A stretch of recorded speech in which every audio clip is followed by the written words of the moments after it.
د امریکا د ولسمشر له لوري امریکا ته د افغانانو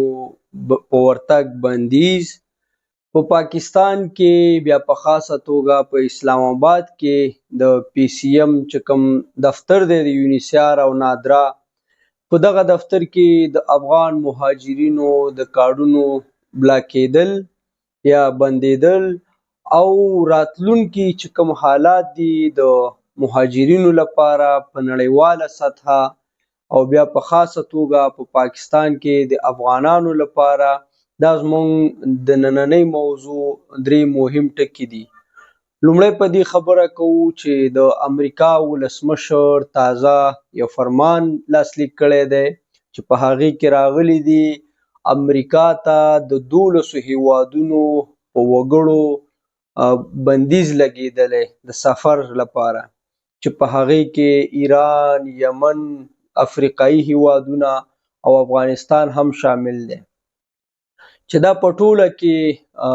د افغانانو لپاره ډیر دردونکی دی په دې خاطر چې لومړی خو امریکا ته که د افغانانو بندیز راځي له ټولو څخه زیات هغه افغانانو ته مشکلات پیدا کوي چې هغه له تیرو 3-4 کالو راهیسې په پاکستان کې، په ترکیه کې، په البانیا کې، دوبۍ کې، قطر کې دې هیوادونو کې امریکا ته د تلو لپاره خپل کیسونه لري او منتظر ول چې دا خلک په لومړي قدم کې متاثره کیږي. دویم دا دی چې کله امریکا په افغانانو بندیز لګوي امریکا ته، نو دلته چې کم 50-60 افغانان دې ته منتظر دي چې هغه امریکا ته لاړ شي. د دې سرنوشت نامعلومه شو. کولی شي د پاکستان حکومت دا خلک ډیپورټ کړي افغانستان ته، ځکه چې حکومت ته یو دلیل په لاس ورغی. هغه وایي چې دا خلک د امریکا لپاره دلته پاتې ول، اوس چې امریکا پرې بندیز ولګاوه دا زموږ مسؤلیت نه دی چې دوی ته موږ په پاکستان کې اجازه ورکړو. بیا ورسره په دومه کې چې کوم دی هغه افغانان چې کوم دلته په پاکستان کې مهاجرین دي د هغوی لپاره هم دا مشکلات پیدا کوي، ځکه له یوې خوا خو بودیجې بندې شولې، مالی چې کوم ملاتړ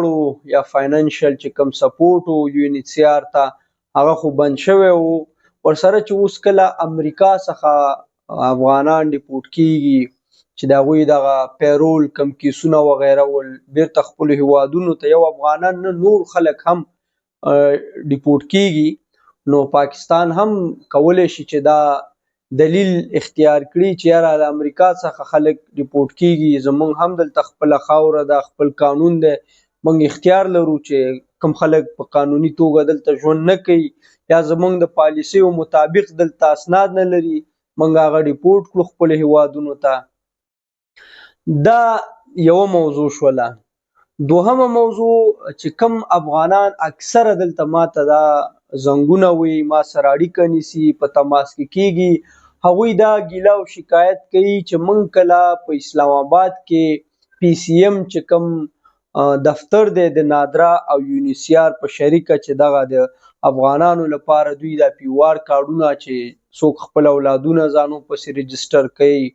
د چا بچیان چې مثلا 15 کلونه واوړي هغوی ته کارډونه راخلي، چې کله موږ دغو کارونو لپاره دلته راځو نو موږ ته ټوکن راکړي او ټوکن نه بعد زمونږ کارډونه بلاک شي. دوستانو د دې څو وجې دي. لومړی خو دا ده که چېرته ته افغانستان ته تللی یې په پی او آر کارډ باندې نو دا بلاک شو درپسې، یا که ته په تذکري پاسپورټ هم تللی خو که هغوی ته دا معلومات شوی چې ته پی او آر هم لري نو که دا بلاک شوی دا نان بلاک کیږي. دوهمه که چیرې تا د پاکستانی کارډ لپاره بایومیټریک کړی، چیرته اپلای دی کړي، نو هلته ستا فنګر پرنټ الکترو چې کوم بایومیټریک دی هغه دی راوتی دی، نو ستا پی او آر کارډ هم درپسې بلاک شوی دی. دریم که چیرته ای سی سی کارډ دی هم اخیستی او پی او آر دی وي، مطلب دغې موضوع کې ستا چیرته ګوته لګېدلې وي دې کې هم بلاک کیدی شي. څلورم چې کله ته پردی ماشوم راولې او خپله کورنۍ کې خپل ځان پسې د کورنۍ غړی اچوې، یعنې دا فراډ دی، جعلکاري ده، دې کې هم ستا کارت بلاک کیدی شي. دا کیسونه یوې خواته داسې کیسونه شته دي چې دا دلته د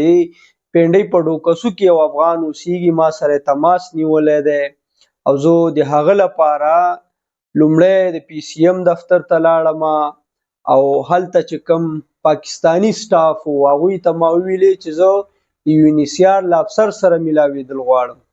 نو هغوی وویل چې د دوشنبې سه شنبې فکر کوم دا 2 ورځې یادې کړې چې د یونیسیار افسر دلته وي او تاسو کولی شئ چې په دغو ورځو کې راشئ. نو چون د اختر رخصتیانې دي د دې لپاره زه لاړم د شارپ دفتر ته، ځکه که شارپ دی که پی سی ایم دی په دواړو کې د یونیسیار افسران ناست وي او یونیسیار یوه اداره ده، صرف احمد په شارپ کې کېنولی، محمود په پی سی ایم دفتر کې کېنولی. نو زمونږ خو هدف د یونیسیار له افسر سره لیدلو، پی سی ایم او شارپ سره زمونږ کار نه و.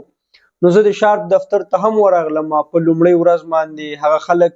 ګنګ سول، په موضوع نه را سره پوهېدل، لیکن چې کله پوه شولو ما ته ویل چې سبا 9 بجې راشه، د یونیسیار افسران دلته وي، له هغوی سره به وغږېږي. زه نن ورغلی او د یونیسیار له افسر سره وغږېدم، په تفصیل باندې ټول کیس چې کوم دی هغوی ځان سره نوټ کو او دا وایي موږ خپلو مشرانو ته په ایمیل کې ورچو،